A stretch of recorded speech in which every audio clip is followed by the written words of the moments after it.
বন্ধুরা, মাংস দিয়ে লাউ রান্না করছেন কখনো? একবার হলেও রান্না করে দেখবেন, দারুণ মজা হয় খেতে।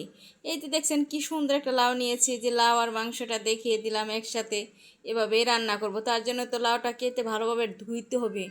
এই যে দেখছেন আমার ছোট্ট সুইমিং পুলে নিয়ে গেলাম লাউটাকে সাঁতার কাটানোর জন্য। সেটা ভালোভাবে সাঁতার কাটিয়ে ধুয়ে নিচ্ছি। ধোয়া দাওয়ি শেষ হয়ে গেলে এখন চলে যাব মশলা বাটাবাটির পালায়। কারণ যেহেতু এটা মাংস, মশলা তো লাগবেই, এই কারণে মশলাটা আগে বেটে নেব। একে একে সব ধরনের মশলা নিয়ে নিচ্ছি আমি। জিরা, এলাচ, দারচিনি, তারপরে রসুন, আদা, গোলমরিচ আর কাঁচামরিচটা একটু ভাইজা নিছি। কাঁচামরিচটা ভাইজা নিলে ঘ্রাণটা সুন্দর আসে। এই তো এখন আমি সব কিছু একসাথে বাইটা নিব। আমি এটাতে বাটাবাটি শেষ করে এখন রান্নার কাজে চলে আসলাম।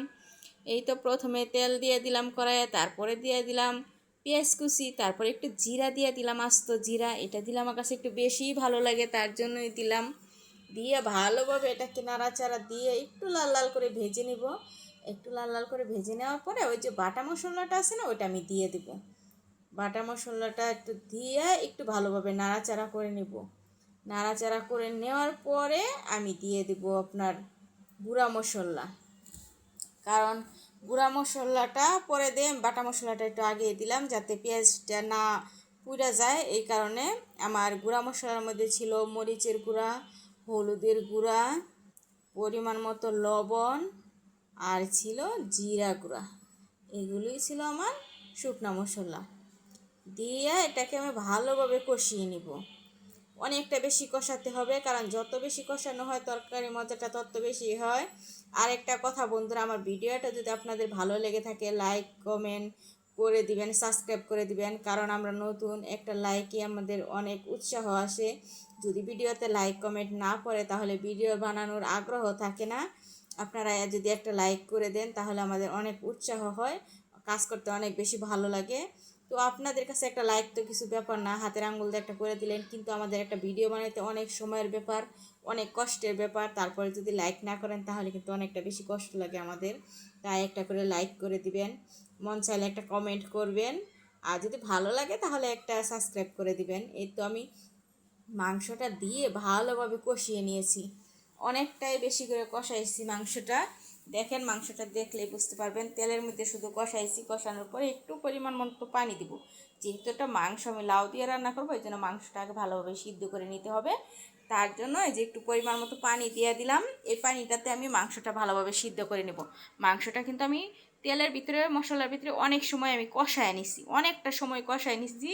চুলার জাল একদম লো হিটে রেখে তারপরে যে পরিমাণ মতো পানি দেয়, এটাও আমি ভালোভাবে কষিয়ে নিছি, যাতে মাংসটা সিদ্ধ হয়ে যায়। লাউ তো সিদ্ধ হইতে সময় লাগবে না, এই কারণে মাংসটা ভালোভাবে সিদ্ধ করে নিলাম। তারপরে যে লাউগুলি দিয়ে দিলাম।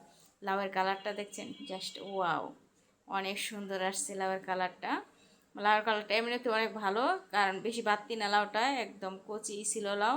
এখন তো লাউয়ের সিজন না, তারপরেও পাওয়া যায়, এটাই অনেক। তাও ভালোই লাগছে, খারাপ লাগে নাই, অনেকটা বেশি ভালো লেগেছে। এই যে দেখছেন মাংসটা একদম সিদ্ধ হয়ে গেছে। মাংসটা সিদ্ধ হইলে তারপর লাউটা দিতে হবে, কারণ লাউ আর মাংস একসাথে দিয়ে গেলে দেখা গেছে মাংসটা সিদ্ধ হবে না, লাউ সিদ্ধ হয়ে যাবে। তারপর মাংসটা সিদ্ধ করতে গেলে লাউটা আইলা যাব। এই কারণে মাংসটা একটু ভালোভাবে সময় নিয়ে সিদ্ধ করে নিতে হবে, তাহলেই তো তরকারির মজা হবে, কি বলেন? এই দেখছেন আমার তরকারিটা কিন্তু কাঁচামরিচ দিছি, গুঁড়ামরিচ একদম কম দিছি, এই জন্য কালারটা একটু এরকম আসছে। আমার ভিডিওতে পুরো ইফেক্ট নাই, কোনো কালার নাই, ঠিক আছে? যেটা অরিজিনাল কালার সেম ওইটাই দেওয়া, ঠিক আছে? এক্সট্রা কোনো কালার আমি দিয়ে নেই, ব্যবহার করি নাই। এই কারণে কালারটা এরকম দেখা যাইতেছে, কারণ কাঁচামরিচ দিছি তো, এই কারণে কালারটা একটু হালকা দেখা যাইতেছে। এই যে দেখছেন আমি এটাও লাউ দিয়েও ভালোভাবে কষিয়ে নিচ্ছি। একদম সুন্দরভাবে কষিয়ে নেওয়ার পর আমি পরিমাণ মতো পানি দেবো, কারণ এটা আমি একটু ঝুলও রাখবো না, একদম মাখা মাখাও করবো না, আমি মিডিয়াম করব। ওই আন্দাজে আমি পানিটা দিয়ে নিব। দিয়ে ভালোভাবে, এই যে দেখেন সুন্দর হয়েছে না? কেমন হয়েছে কমেন্টে একটু বললেন তো। খাইতে কিন্তু দারুণ মজা হয়েছিল, একবার হইলেও সবাই ট্রাই করে দেখবেন, অসাধারণ মজার হয়ে খাইতে। দেখছেন আমি ঝুলটা কিন্তু বেশি রাখি নেই, একদম মানে মিডিয়াম মাখা মাখা ঝুল এটাকে বলে, এরকমভাবে রাখছি আমি। একদম শুকনাও না, একদম ঝুলও না, মাখা মাখা ঝুল করছি। দারুণ মজা হয় খেতে, একবার হলেও খেয়ে দেখবেন। আর আমার ভিডিওটা ভালো লাগলে সাবস্ক্রাইব করে দিবেন প্লিজ।